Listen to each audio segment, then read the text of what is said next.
This is Joe Morse. You are listening to the History of Aviation podcast with Derrick Beeler, David Rowe, and David Gorman. Hello and welcome to the History of Aviation podcast. I'm Derrick Beeler. Thanks for joining us. On today's episode 26, we'll be recapping Dave Gorman's visit to EAA Airventure, Oshkosh, Wisconsin, as well as David Rowe's visit to Pensacola, Florida, as well as Dave's visit to the Naval Air Museum and the USS Alabama. Plane spotter, graphic designer, Mr. David Rowe. How's it going, David? It's going very well. Very happy to be here. Got a lot of stuff to talk about, and still trying to recover from a week of vacation that always wears you out. And got a ton of work to do at work. Talking about all that graphic design. I've got a lot of graphic design coming up here in the next month or so. Big NASCAR race coming to Bristol Motor Speedway, so I'm going to be busy. May I now present a cultured, sophisticated man about town. Mr. Dave Gorman. And Dave, we have a special guest with us today. We do indeed. Hi, everybody, and it's good to be talking to you again. And back from Oshkosh, we're going to review all that. But we do have two guests tonight, actually. We have some folks who made it up to Oshkosh for the very first time, and we're going to hear from them and their impressions. We have Taylor, Leija, and his son Cameron, and they both made it up to Oshkosh for a few days this week. And as I mentioned, first timers, and fellas, we are absolutely thrilled to have you here with us. Maybe I guess our first guest, right? Absolutely, first guest on the podcast. Welcome. So eat your heart out, Bruce Kawakami. But guys, we're glad you're here and looking forward to hearing your impressions. So we're glad to be here. Yep, glad to be here. We're thrilled. So Cameron, I know you could talk. Yeah. He's probably going to be a little shy. We'll try to get something out of him. That's all right. Well, when we get talking about the planes and the pictures and the experience, I think he'll start to come out a little bit for sure. Absolutely. Well, why don't we start there, Derrick? Is that cool? That's great. So Oshkosh Airventure is an annual event held up in Oshkosh, Wisconsin by the Experimental Aircraft Association, the EAA. And this was their 70th year of having Airventure. And just over 50 of them have taken place up in Oshkosh. This is my 8th one since 2015. They did not have it one year due to COVID. But otherwise, I'd have an unbroken streak of 9, I think. But it's an incredible time. It's the busiest busiest airport on Earth for that week. There's so many plane transitions, takeoffs, and landings that the controllers handle. So it's really amazing how much air traffic is in the area. Planes lined up to come in. It's a lot of choreography. I mentioned we did a little live remote from up there last week, just trying to describe it. And it's interesting to hear it on the radio. It's fascinating to watch it unfold on right in front of you live, and to be following along on ADSB and other tracking websites, because there's so much going on. Those controllers are great. But the amount of planes that come in, lots of home-built aircraft, lots of kits and things like that people have put together. There are an awful lot of very old planes that some home-built from 70 or 75 years ago that still fly and do a great job. It's a lot of brand new, sleek-looking home-builts, all kinds of manner of ways to get up in the air, from gyrocopters and helicopters to seaplanes, and just the array of aircraft is just amazing. Some warbirds, which I'm always interested in, some jets, some new restorations, some things you never thought you'd ever see flying at an air show. I mean, it's worth it to try to get up there. And when I met Cameron, he was in my homeroom a couple of years ago. He pretty quickly sized me up as being a airplane nut due to the things I had in my classroom. And we started talking planes, and I realized, man, this kid knows way more than most kids 3 or 4 times his age when it comes to identifying planes and everything. So we talked about it, and turns out that Cameron, you have you and your dad, your mom, your aunt are really, really supportive of you, right? Yeah, they are. They have no problem getting you out to the airport sometimes once or twice a week, or maybe even more. You've been to air bases and taken detours on vacations, or maybe it's the whole vacation is a detour, right?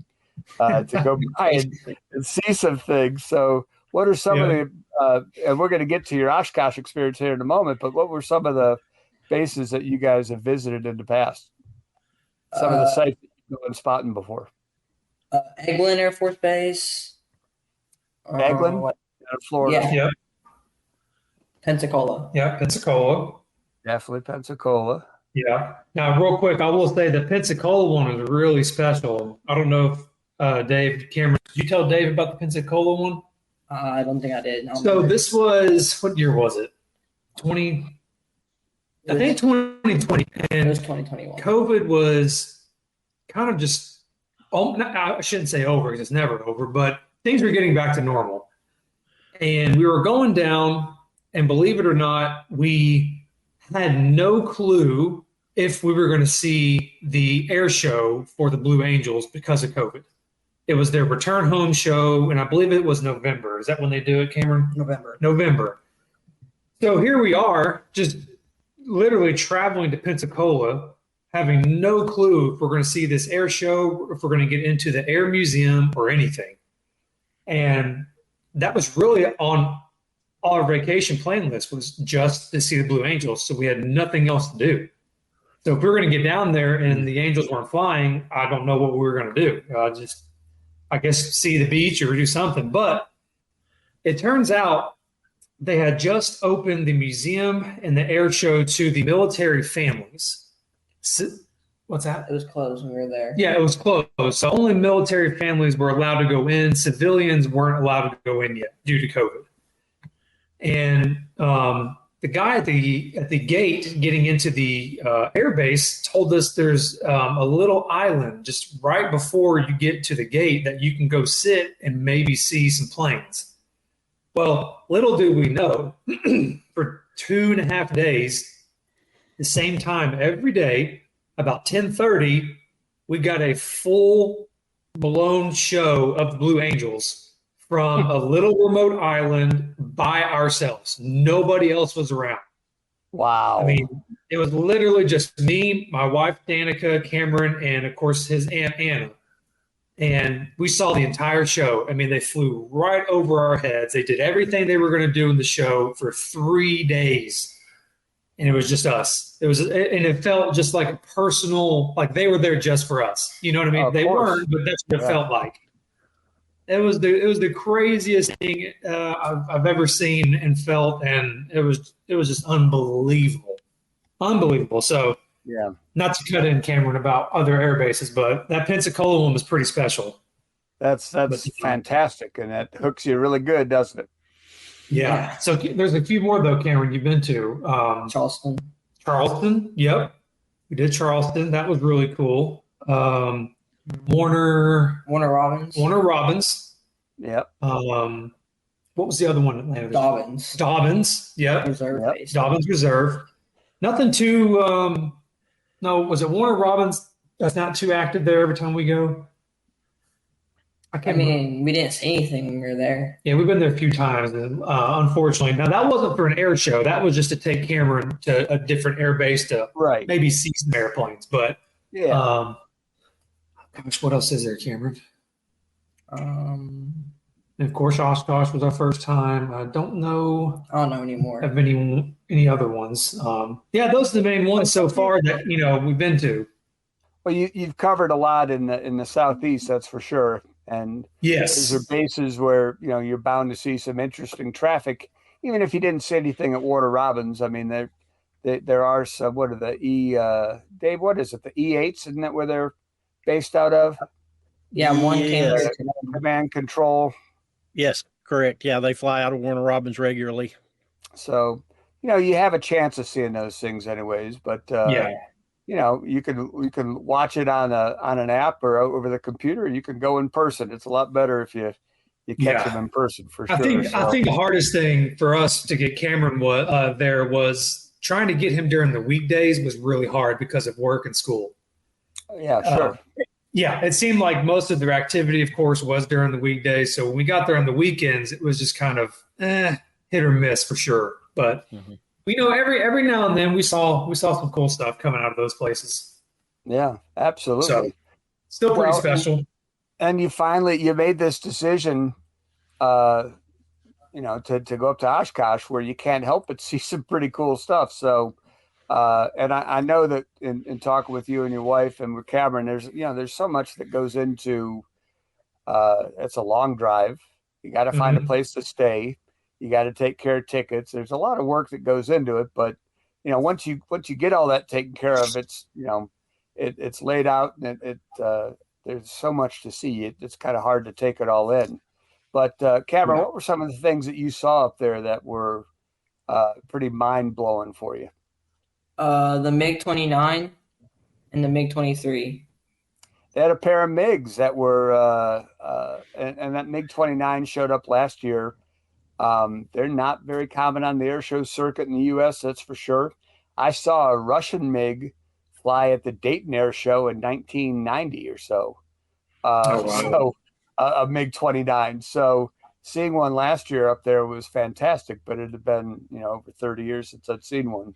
So, you got to see the MiG-29, which is pretty fantastic. And the flogger, the MiG-23, which flew for the first time at an air show just, Bruce was telling me just a week or two ago.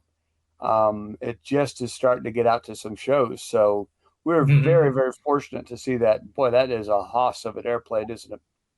I love it, yeah. Are we not going to talk about the B-52? Oh, yeah. Kind of a big deal. B-52 coming by, so don't know if we're ever going to see that one again, but. Well, I hope so. That B-52 is as old as I am, so it's pretty. They're going to be around a while. You will see them for a few years to come. Good. Yeah, we've seen a static one. We haven't seen a static one. We've never even seen it. Okay, never mind. Sorry, we've never seen it before. But that's a great way to see it. But just to see that thing come at you, and the length of that wingspan, it's mind blowing how that thing gets in the air and lands on a runway. It's just crazy to me. It's insane. It really is a massive plane, and they have little pogos on the wingtips when it takes off. It just to keep those wings supported. And David, what do they call it? When it lands, they call it crabbing or something. When they could turn the landing gear a little bit so that the gear is straight and aligned with the runway, while the airplane body itself might be off center a little bit, just to help it manage the. Yeah, it can handle a crosswind that way. They can crab it into the crosswind, and it'll go straight down the runway on the wheels, but the airplane is sideways as it's taking off into the wind. God, crazy. It's really impressive. There's some cool videos of that happening. You check them out. They're really cool. Yeah, we'll have to look at that for sure. Yeah. Cameron, what else was there that you were? Now the older MiGs you're really impressed with. Which ones were those? The 17s. The three. There was three of them. Right? MiG-17s. Yeah, there were three MiG-17s that flew formation. In the show a couple of times, and they've got afterburners that they hit that send out a little snake of flame that comes out. It's kind of funny looking compared to the flogger or the F-22 or whatever, but it's there. And, I turned to Cameron at one point and I was like, Cameron, I swear that thing was going faster than the F-35 and F-22 at one point. I don't know if the aircraft just looked smaller and it was going faster, but when it was doing that low pass, I mean, literally on the runway, I I felt like it was going 3,000 miles per hour to me. It was moving. Yep. That is Randy W. Ball, and that guy is one of the premier jet demonstrator pilots. And he is always known for fast and low.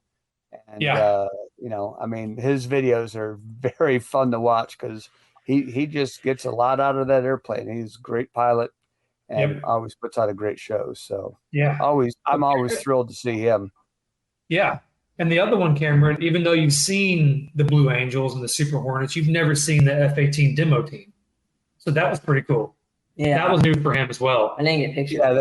Yeah, the Growlers. Now you've seen them come into Knoxville before, but not like you said, not the performance of them. So and then they also have they have the legacy flights where they fly some World War II aircraft in formation with some of the modern jets, and so that was the first one. Cool. Yeah, what'd you think of those, Cameron? I love them. Yeah, that was really cool. It's amazing how much bigger an F-22 is than a P-51 Mustang. It's crazy. I know. Yeah, it looked like a little toy aircraft up there next to that 22. It did indeed. So well, you guys were able to spend a couple of days up there, and the weather was interesting at night, but for the most part during the show we had good weather. A little bit challenging on Saturday, but it blew over us pretty quickly, and so we had some good show days. So first Oshkosh in the books, we saw the Constellation that flew in. That's a new restoration and came in from Chino a few days before and everything, and that was just gorgeous. We had a C5A and an Osprey that I don't know if you saw the Osprey if you got there in time. It was in we missed it. They missed it. But they park a bunch of show aircraft in the plaza that were really cool to see. Now, you saw the Dreamlifter leave, I think, right? Or did you? No, we didn't. Now you did see it down in Charleston, right? Yes, we did. Yeah, so that's a funny story. So we were shopping at the Outlet Mall, and Anna, his aunt, was in the store. And of course, Cameron, being Cameron, has his tracker 24 hours a day, ready to go on his phone. And he turns to me and he goes, "Dad, you're not going to believe what's coming in." And we were at a point in the Outlet Mall where if you looked up, it was, just pure sky. And I wish I could show you all the video. I don't know if Dave's seen it, but that thing literally was just, it felt like it was on top of our head. I could reach up and touch the bottom of that thing. It flew right over our heads. I had the video and everything. It was incredible. Well, I had only seen it fly at 40,000 feet or whatever, high altitude. So that was the first for me. And I wasn't as close as you guys were in Charleston, and it still filled my camera lens, filled my phone lens, and filled my head with, oh my God, I can't believe that thing could fly. So no, and what it's crazy. I know people have their own thing and they like their own thing, but other people who were shopping there just are, I guess, clueless. They're not aviation people, which is totally fine. But I mean, if I wasn't an aviation nerd, I would still be like, what was that? Like, that was cool. And everybody was just going. Yeah, they were just shopping like nothing ever happened. And, here it is, Cameron, like freaking out. I'm like, hey, you know what? That was cool. So that's fun, though. I keep a head on a swivel, and it's great to learn about all these aircraft and their roles and their uses, and tracking some of them when they're coming overhead. So it's a great time. Go ahead. No, sorry, Dave. Cameron can probably tell you, but one other thing that I thought was really off the walls when actually we were with you and Bruce when it happened, when all the Blackhawks came in. Oh my gosh, what was that? 8 of them? Oh yeah, but I mean, I literally thought I was in the middle of a war zone. Yep. That's what it felt like. I mean, with the helicopters, the guys rappelling down, the smoke. I mean, it literally, they did such a good job on that. I was blown. I was blown. It was so crazy. Well, they make it interesting. The air show is usually pretty interesting, and so they simulated that aerial assault. Yeah. And they also have like a pickup. If somebody were injured, they showed how they could load somebody Yep. up, and Yep. they had explosions going off to sound like mortars. So I mean, it was very, Mhm. very interesting. They 2 different days they did a simulated NORAD intercept with an F-16 intercepting I think a Beechcraft Baron, which was Oh, really cool. yeah, it was very, very cool, to see how NORAD would do that flying off the wing, and the Yeah. F-16 would rock its wings while the Baron blissfully continued straight ahead. And at one Yeah. point, the F-16 pulled right in front of it and hit the, lots of engine noise to get the attention of the pilot who had strayed into, you know, the closed airspace or whatever. So really, Oh, really yeah. cool. And I've seen firefighting demonstrations where they're dropping tanks of water and spraying water Yep. and everything. And Yep. the A-10s doing simulated attack runs, and there's a lot of things to see. So, Yeah. but overall, Wish, how would you rate your experience?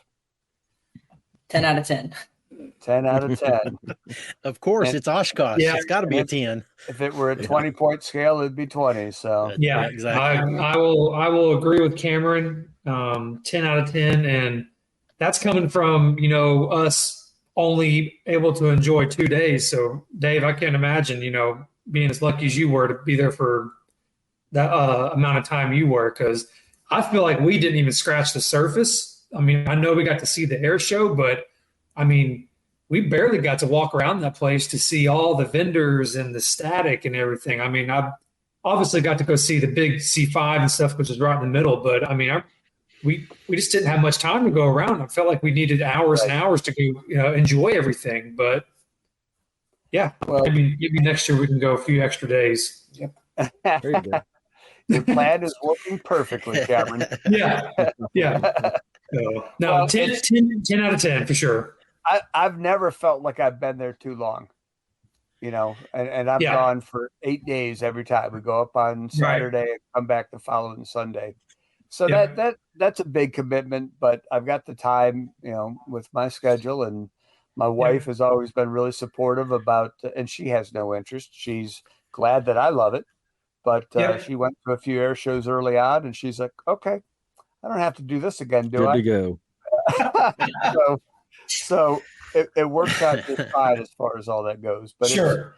it really is all, it does take a few days to kind of take in as much as you can. And still, you're not going to see everything. If you see half of it, you're lucky. So you guys didn't get to the seaplane base, which is No, we didn't. No.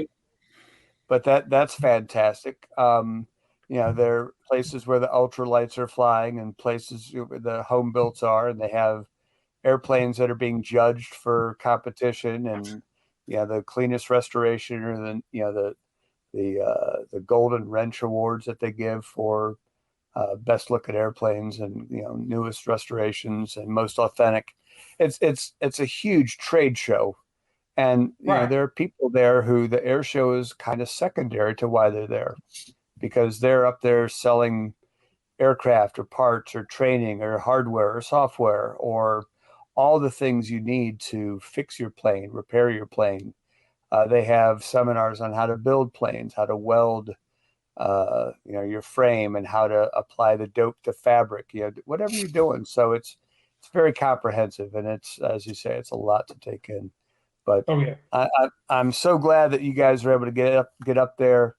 And Cameron, I know you appreciate your parents. I'm so impressed that you guys are putting that kind of time into making his dreams come true and being able to see those things. And I'm thrilled that you get to go, and I do love seeing your pictures. You get a really good eye, and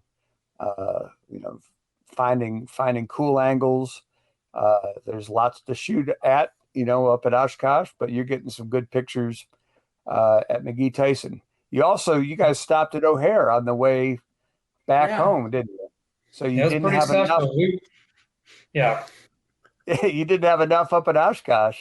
Cameron, you were telling me though before the show, and Taylor, you guys saw a rare one, a British Airways plane that you got some shots of. Yeah. Which one was it, Cameron? The A380. Yep. The It looks jumbo. like about 15 planes built into one. It was what it looked like. Yeah. Yeah, that thing was like an eclipse flying through the sky itself, isn't it? I know when we looked out in the sky, I was following it on the tracker. I mean, the sheer size of this aircraft. Seeing the C5 fly a couple times here in Knoxville, I was blown away. But I don't know. I feel like I was even more blown away when this thing came through. Knowing that there's passengers on it. Yeah. Coming in direct probably from England. Yeah, it was. It came straight from Heathrow.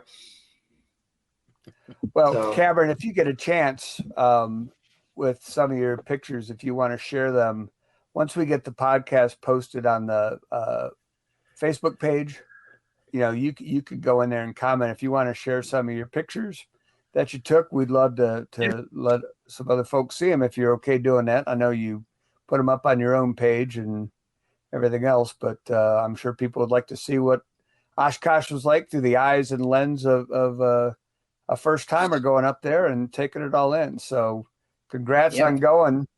And I look forward to seeing you guys up there next year, maybe for a few more days. Oh yeah. I think we're going to be back. That's awesome. Yep. Well, good deal. Any other thoughts on it? I had one thing to add. Was the MiG-29? Go for it. Yeah. I think, again, Dave, I was with you and Bruce when that MiG-29 took off. And I don't think we were there. I think so. Yeah, because when I said something out loud to Bruce, I was like, are we sure that's not a Tomcat? Oh. And he goes, Bruce is like, well, where do you think they got the idea of that? Because, man, I was daydreaming for a second. I was like, okay, I know they said MiG-29, but in my eyes, that looks just like my favorite aircraft of all time. Oh, man. And then Bruce was like, yeah, where do you think they got the idea of making that thing? So, I mean, right. I was back in my Top Gun days, as a kid going, am I really seeing a Tomcat? No, Taylor, it's a MiG-29. But it was still an amazing aircraft. It was super cool. But I thought that was a pretty funny moment when Bruce said that. Well, I was looking at that MiG-23, which has a variable geometry wing like the Tomcat and the F-111. That's kind of a rare feature, which really dates that aircraft. But the MiG-29 is 35 or 40 years old, and it still looks pretty fresh to me. Yeah, it's a mean looking bird. Yeah. It is. I mean, to me, it doesn't look 40 years old. It looks like they just built it, 2 years ago. So yeah, it's hot stuff. So, well, guys, I'm glad that you were able to join us today on this and share your impressions and thoughts and reactions, because it's a unbelievable Definitely. thing and a highlight. I hate that you have to wait to the end of the summer to go, but as somebody that just started my back to school today, it's a great way to kind of blow it out and then get back to work. So yeah, it was very, very fun. Good deal. Thanks for joining us, guys. No, thank you for having us anytime. If you could stick around, David's going to talk a little bit about his trip and some of the things you guys saw. So absolutely, we're here to hear. Yeah, we're here to hear David. Go for it. Absolutely. Well, thank you very much. You're talking about Pensacola and seeing the Blue Angels. Well, I just did that just last week. As a matter of fact, I saw them twice. We went down to Miramar Beach, which is right outside of Destin, Florida. Spent the week there. On the beach, I'm 8 o'clock in the morning. F-15s are flying over, rumbling. We're out on the beach. Got a C-130 that's 100 yards off the beach, 500 feet in the air. Had an Osprey fly over, just all kinds of aviation in that area. So, of course, I took the middle of the week and went to 3 museums in a row. So Sunday night, we went to the pier at Pensacola and watched the Blues return from Milwaukee, Wisconsin air show. So I've got a video of them flying over the beach into the sunset and landing, and actually got Bert, their C-130 was coming home. I was hoping he would do a flyover as well, but it was almost dark when he arrived. So I've got footage of him circling into land. So that was my first chance to see the Blues on Sunday night. We went back on Tuesday at 10:30 in the morning for the air show. And we got to go on base over to the airfield and sit up in the corner of the airfield. There was probably 400 or 500 people that were there to see it as well.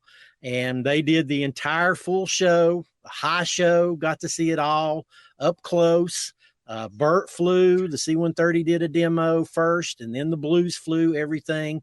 Breakouts, high loops, fast passes. I've just finished the video for it, and it's pretty good.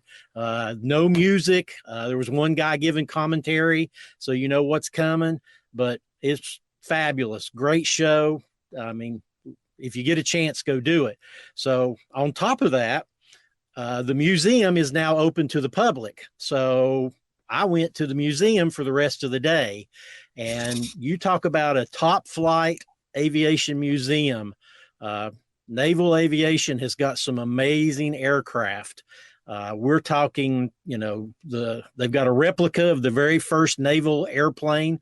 It's a biplane with a float on the bottom. It looks sort of like the Wright Flyer, but it's got a little float. It's pretty amazing. It's got all the way up to, modern stuff. Some of the more interesting things, a lot of stuff in there is one of a kind. There's a Vindicator in there that's the only one in the world. So it's the only place to see it is there. They've got a plane that flew across the Atlantic, the first plane. It's the actual plane that did it. It's called a Curtiss NC-4 float plane. It's massive. It's a biplane with like 6 engines, 8 engines, and it's a 30s design, but it's massive. They don't build planes this big, but they did. They've got one sitting in this museum. One of the interesting things is they've got 2 PBY Catalinas. One's hanging from the ceiling, and underneath it, they've got one that is an exploded view. They've opened up the sides and lit the interior so you can see the insides. It's utterly amazing. Couple of other things. If you can see the picture in my background here, they've got the 4 Skyhawks in formation flying in the rotunda there. It's sort of a one of their signature looks, but it's just amazing to stand up there on the balcony and look at these planes right in front of you and realize that the pilots are flying these planes this close together for real. It's not, it's not fake trying to fit them in. This is how they actually fly. The shadow, if you're ever there, make sure you look at the floor and the shadow that these birds leave on the floor. Really a cool look. Great design work for whoever designed that with the lighting coming in. And it's funny, we were there for, 4 or 5 hours, and there's 2 giant rooms that are, adjoined. So you move from one to the other, you're looking at everything. And then we realized, oh, wait, there's a 3rd room that's outside. And so this is like, I think it was like 4 o'clock. And we decided, oh, well, we need to go over to that one. So we're moseying over there. We'll come to find out that one closed early. We had like 15 minutes to go through it. So we are running through this room. There's a Phantom that shot down a MiG in there. There is a giant Marlin seaplane, huge, sitting in this place. Sky Raiders. It's just, there's so much to see in this museum. It is well worth the time to go see it. It rivals the Dayton Air Force Museum. It rivals the Air and Space Museum in DC. Beautiful place. Wow. Go see it. So that was an entire day. We go home. The next morning I get up, everybody's going to the beach, and I'm like, you know what? There's a museum over at Eglin Air Force Base called the Air Force Armaments Museum. It's only, Pensacola is like an hour and 15 minutes away from where we were staying. This one's only like 30 minutes or so. It's not too far. It's Fort Walton Beach and then up to Eglin. So I said, all right, I'm going to skip the beach. I'm going to go see this museum. Well, my son came with me. And so we go over, driving down this road, and all of a sudden this field opens up and there's a C-130 Hercules. There's a B-52. There's a SR-71. There's a B-17. There's a B-25 Mitchell. There's a Phantom in the back. I mean, it's just entire field of like 30 aircraft. It's just unbelievable. Wow. So the great thing about this museum is it's totally free, like the Naval Museum is, Air Museum. It's free. So you just drive in, park, and man, we just started walking around and taking pictures. Just like I said, there's at least 30 airplanes outside. Everything. There's some missiles that are outside. The claim to fame to this museum is it has the mother of all bombs sitting outside the front door, the Moab, which if you know what that is, it's sort of a joke, mother of all bombs, but it's massive bombs sitting outside. Then you go inside the museum and they have 4 aircraft inside. They've got a F-105 Thunder Chief, a Thunderbolt, a Mustang, and a P-80 Shooting Star. So not only do you have all these planes outside, you've got planes inside. And then around that, there is, let me read a short list here. Bullpup, Shrike, Mavericks, Harm anti-radiation missiles, Hellfires, joint standoff weapons, Falcons, Sidewinders, AMRAAMs, Tomahawk missiles, Paveway laser-guided bombs, and then they just have some regular 500-pound bombs. It's like whatever the Air Force has carried on a plane, they have in there.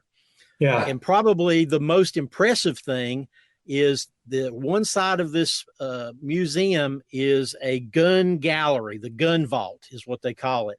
And you walk in and they have well over 100 guns. It goes everything from a 1903 Springfield rifle to the GAU-8, which is the gun that's in the A-10 Thunderbolt. Yeah. So you have a massive hallway and wall of just AK-47s, M16s, pistols, and it's from 1900 to today. It's really an impressive museum. So just enjoyed the heck out of that. So that was day 2.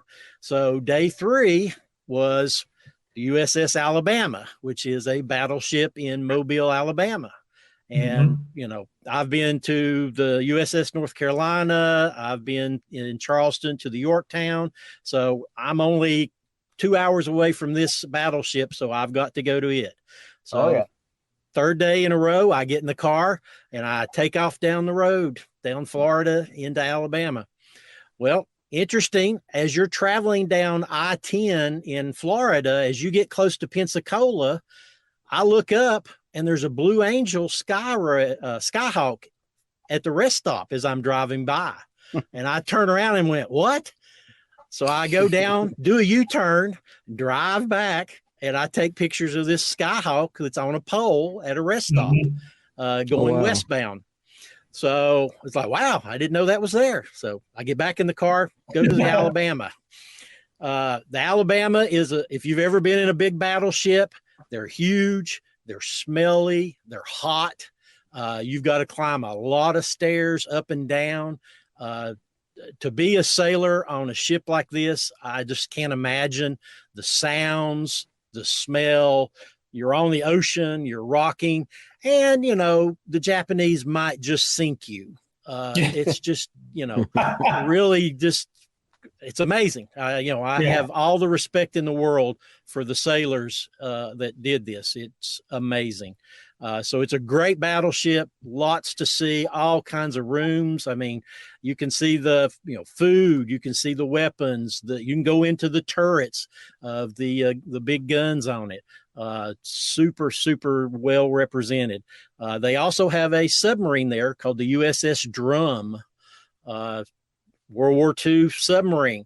You can go through it. Again, all the respect in the world for these guys going 300 meters into the water, underwater, and living. It's just unbelievable that this is an actual thing that people did.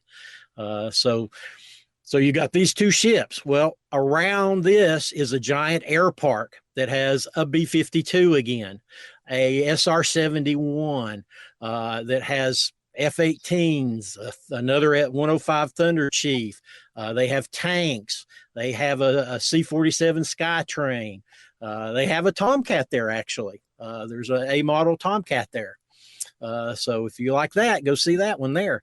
But anyway, just a massive, place of airplanes. That place closed at 5, and literally was walking out at 5:30 thinking they're going to run me out of here soon if I don't get out of here. Mm-hmm.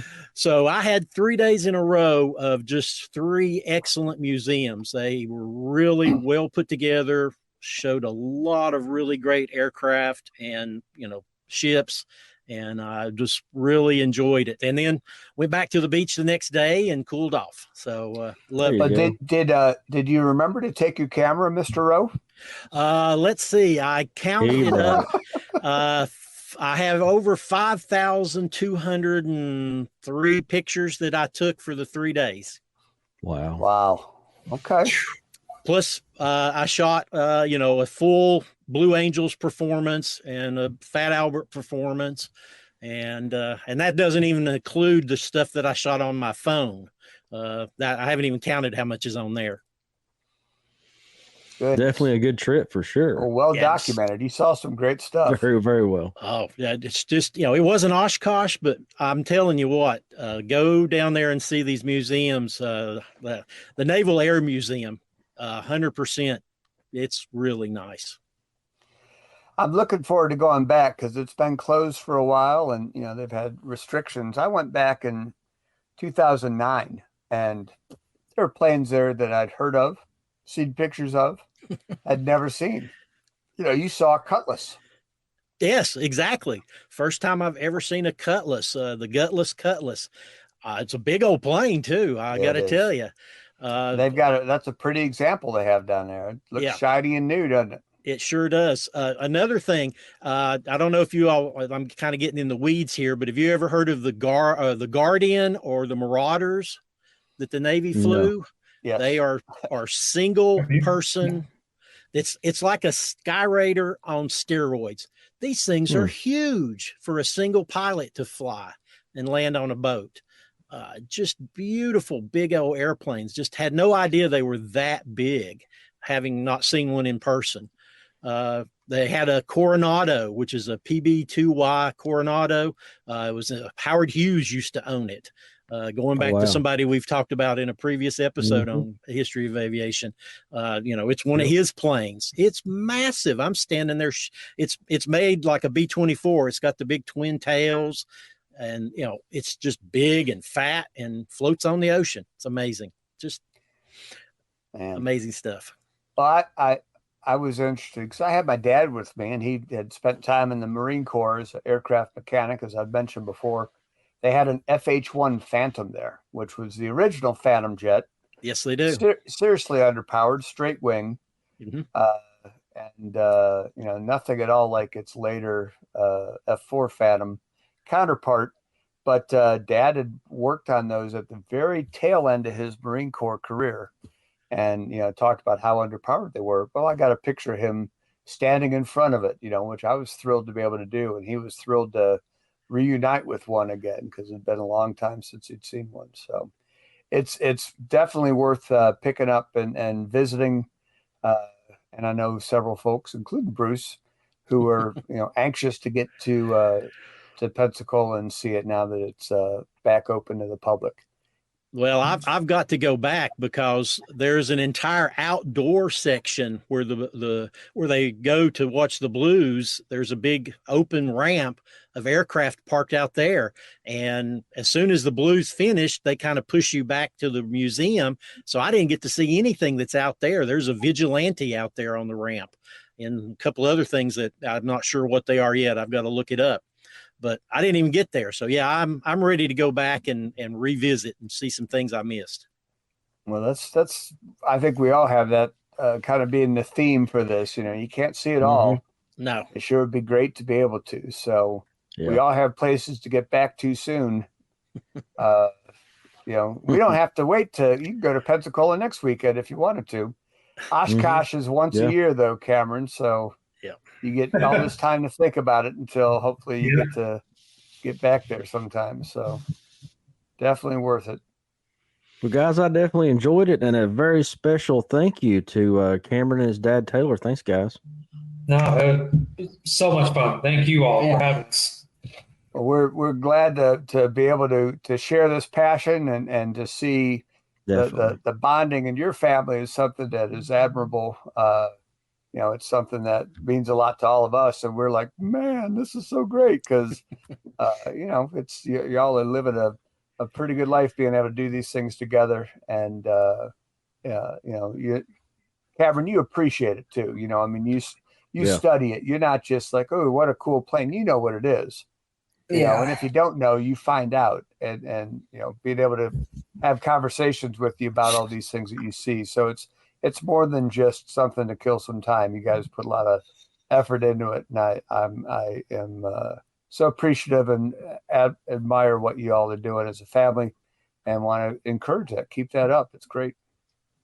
Yep, absolutely. Dave, did Cameron tell you that he's already logged 2 flight hours? I thought I heard you talking about that when I came in. That's fantastic. What aircraft? It's like a Tampico SB9 or something like that. I forgot Man, that's so cool. Yeah, he just did one last Friday. 2 Fridays ago. 2 Fridays ago. And you know what? We're very blessed because it's a family member who owns actually a company up at the Kodak Pigeon Forge Airport. Oh, yeah. And he does flight lessons, helicopters, and, of course, his airplane. And Cameron's pretty special because anytime we want to do it, I mean, it's crazy. We call him and text him, and we set up a date, and then he makes it happen.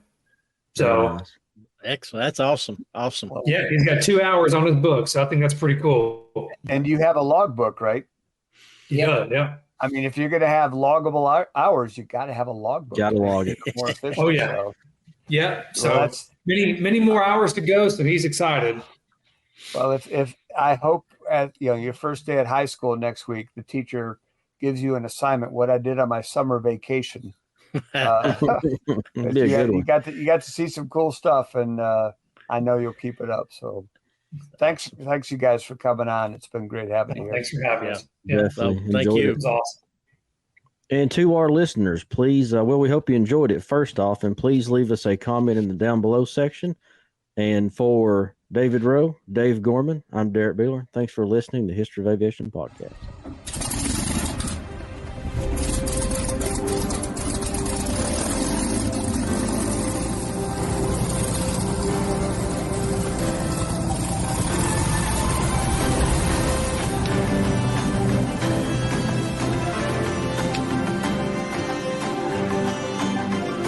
This is Joe Morse.